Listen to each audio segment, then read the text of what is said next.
رح نحكي اليوم عن أهم الأنواع الأوز اللي تربى بالبيوت، ويسمى ببعض بلدان البط العراقي أو البط المصري، ولكن هو بينتمي لفصيلة الأوز.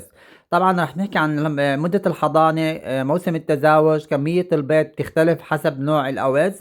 وكمان رح نحكي أكتر إنه هل يصلح الأوز لحضن أي نوع آخر من البيض أثناء الحضانة الطبيعية. خلينا نتابع المقطع، رح نحكي معلومات كتير مهمة إن شاء الله تستفيدوا منه.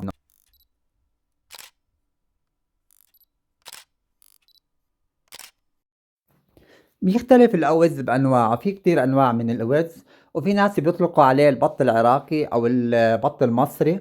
أحجامه بتختلف، موسم الإباضة، موسم التزاوج، أعداد البيض، وتقريبا فترة الحضانة بإشي بسيط بالأيام.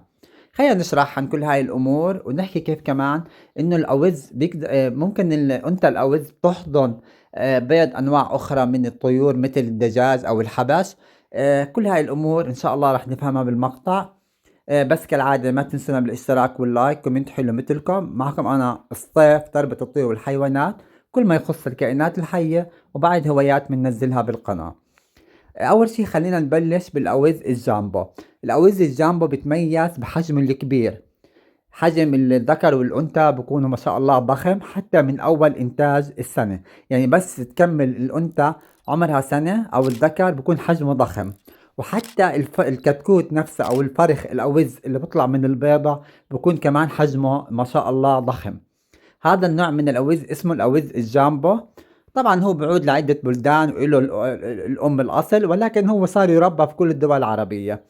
شايفين انتو كيف حجمه ما شاء الله، يعني ضخم فعلا، يعادل ما يقارب ضعف الأوز العراقي أو البط العراقي الكوبرا، وضعف الأوز البلغاري. بس خلينا نحكي عنه، كم بيضة بيوضع هذا الأوز ومتى موسم التزاوج عنده. هذا النوع من الأوز بيوضع ما يقارب كحد أدنى 9 بيضات، وكحد أقصى 13 بيضة، وممكن يزيدوا شوي. ولكن موسم التزاوج عنده متأخر، بلش موسم التزاوج في شهر واحد أو تقريبا نص شهر واحد. طبعا بداية شهر 2 بتوضع الأنثى البيض، تستمر تقريبا لغاية شهر 3، نصف شهر 3 أو بداية شهر 3، حسب بتفرق يعني أسابيع وأيام. بتوضع الأنثى تقريبا كحد أدنى 9 و13 كحد أقصى تقريبا. وبتم حضن البيض لمدة 28 يوم لغاية 32 يوم، يعني في حد أدنى وفي حد أقصى. وتقريبا هذه الأيام لمدة حضانة البيض موجودة في نفس الشيء موجودة في جميع أنواع الأوز أو البط العراقي. هو بينتمي طبعا لفصيلة الأوز، بيختلف عن البط، يعني كل شيء وز بيختلف عن البط. وأما أنت الوز مش حنون على أي نوع آخر من البيض. يعني لو بدك تحط تحتها بيض دجاج أو بيض رومي، الحبش الرومي، أنت الوز ما بتحضن هذا البيض، راح تقدر يعني تحدفه برا وما راح يتم حضنه. تختلف عن الطيور الترابية مثل الدجاج أو الرومي. الدجاج والرومي بيحضن أي نوع من البيض الثاني. طبعا بس توضع الأنثى الأوز بشكل عام توضع البيض بمكان معين. أنا شخصيا بسحب البيض، يعني بخلي بس بيضتين عشان ضلها مستمر في وضع هذا البيض في نفس المكان اللي هي وضعت فيه البيض ليوم الحضانة الطبيعية. بيوم الحضانة الطبيعية باخد البيض اللي أنا جمعته، احتفظت فيه بالسلة بمكان مهوى وكان يتم تقليبه أثناء التخزين، وبضيفه لهاي الأنثى الوز اللي حضنت البيض، حفاظا على البيض من الفيروسات والبكتيريا. وكمان الأوز يعتبر طائر شرس، ممكن البيض إنه يتكسر مع حركة طيور الأوز داخل الحظيرة أو داخل البيت اللي هم فيه. بالنسبة للوز اللي حكينا عنه قبل شوي الكوبرا، اللي هو الوز البط العراقي أو البط المصري، بيختلف بحجمه بأوزانه، أقل تقريبا 50% من حجم الأوز الجامبو. وكمان الأوز البلغاري اللي يستخدم تقريبا للحم، بيختلف عن التنين، بيختلف عن الكوبرا، بيختلف عن الأوز البلدي، وبيختلف عن الأوز الجامبو. الأوز البلغاري يربى لإنتاج اللحم وإنتاج الريش، وكمان هو يعتبر منتج ممتاز للبيض. بتنتج الأنثى ما يقارب بالسنة من 30 ل35 بيضة وممكن يزيدوا.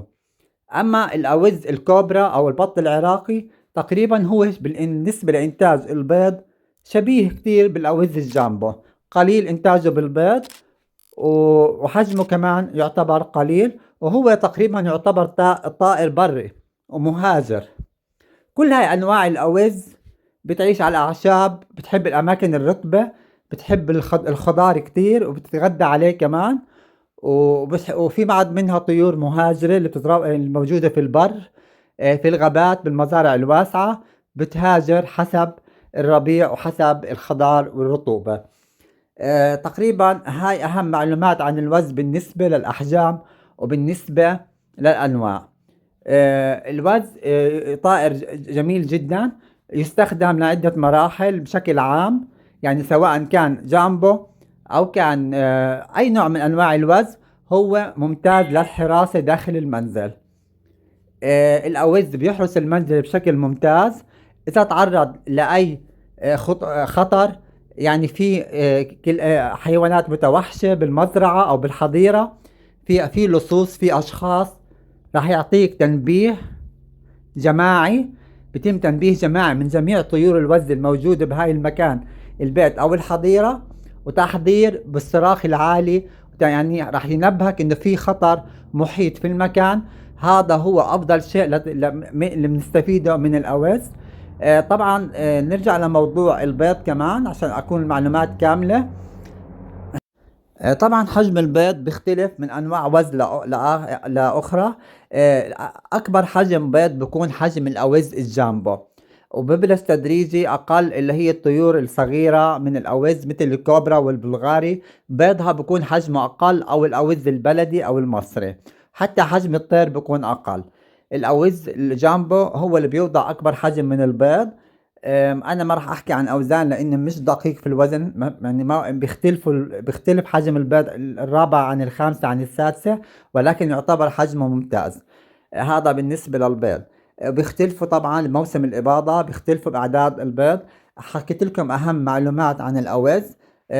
بتمنى تكون معلوماتي فادتكم، وإن شاء الله راح أحكي مرحلة تانية عن التفريخ الصناعي عن الأوز، كيف تقدر إنك تعمل تفريخ صناعي. بيختلف بيض الأوز في التعامل عن أي بيض تاني من الطيور الترابية، مثل الدجاج، مثل الرومي، مثل مثلا الدجاج الفرعوني. بيختلف فترة الحضانة، وبيختلف بالتعامل داخل الحضانات الصناعية. بيختلف بالرطوبة والحرارة، وكمان الإجراءات الحضانة بتختلف. إن شاء الله رح نحكي عنها بفيديوهات جاي. يعطيكم العافية، شكرا لكم. ما تنسونا اشتراك، لايك، كومنت حلو هيك مثلكم، دعم القناة من الجميع.